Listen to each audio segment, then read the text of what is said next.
Hey guys, welcome to my kitchen. My name is Georgia and today we are gonna bake healthy, protein-rich banana bread. And you can also make this, I think it is vegetarian. Yes, I think so. Especially if you are a fit person who works out a lot, this will be a perfect snack to actually get some protein in with your snack and also keep you fuller. And you really do not have to be a world-renowned baker for this. I certainly am not. I do not bake very often, and so this is a very easy recipe. And so during lockdown, everyone made banana bread, and I decided to try it out. But I love trying out recipes and kind of substituting a few things just to make it a little bit more healthy. And so this is also a perfect balance between actually enjoying your food and still making healthier decisions so that you have a balanced lifestyle and not strive for perfection. But you would preferably need a bread bowl for this. I've made this in a flatter bowl. You just need to put it into the oven for a shorter period of time. And then 3 overripe bananas that we will mash up, a 1/4 cup of honey. You can also use maple syrup or agave syrup or anything like that. And so you need 4 eggs, but I only have 2, so hopefully this is going to work out. And then you also need a 1/4 cup of almond milk, coconut milk. I'm using soy milk. And then for the dry ingredients, I'm using a cup of whole wheat flour. I like to use brown flour just to make it a little bit more nutrient dense. And then I'm going to use a cup of protein powder. So you can use any protein powder. I'm using a vegan protein powder, and I've noticed that with vegan protein powder, it does make the mixture a little bit more dry. So just, feel it and see if you will need more wet ingredients or milk. And then some cinnamon, 2 teaspoons of baking soda, 1/2 teaspoon of salt. You can also add vanilla extract for a little bit more flavor, but I think the whey protein will do most of the flavoring. Then I'm adding a 1/4 cup of pecan nuts. I feel like they have a little bit more flavor than walnuts. And then I'm also adding chocolate chips. It's obviously optional. You can add raisins or anything like that. And now we mix all of the wet ingredients together, as well as all of the dry ingredients.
And now the oven is preheating to 180 degrees Celsius, and that is 350 degrees Fahrenheit.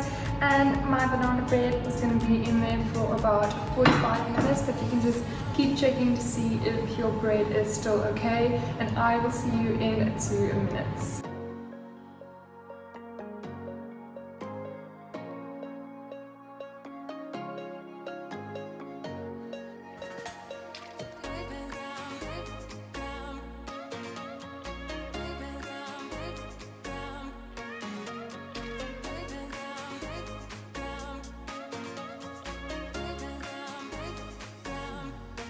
Can we just appreciate how nice this looks, and I'm so excited to try this out. The house absolutely smells divine. I just took a knife, popped it in there to see if the bread in the inside is baked through, and I do believe it is. And then we'll just wait until it cools down, and then I am going to try out a slice. I'm just going to place a plate here and try and get it out of this thing. Oh wow, that was a lot easier than I expected.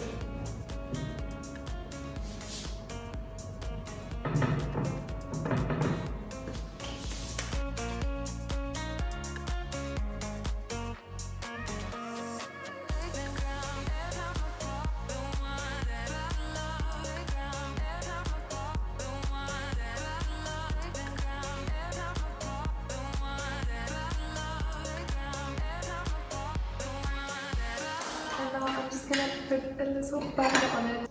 What is a banana bread without any butter? And it really is this easy to just have a protein-rich, yummy, nutrient-dense banana bread. I hope you guys will enjoy this recipe as much as I do.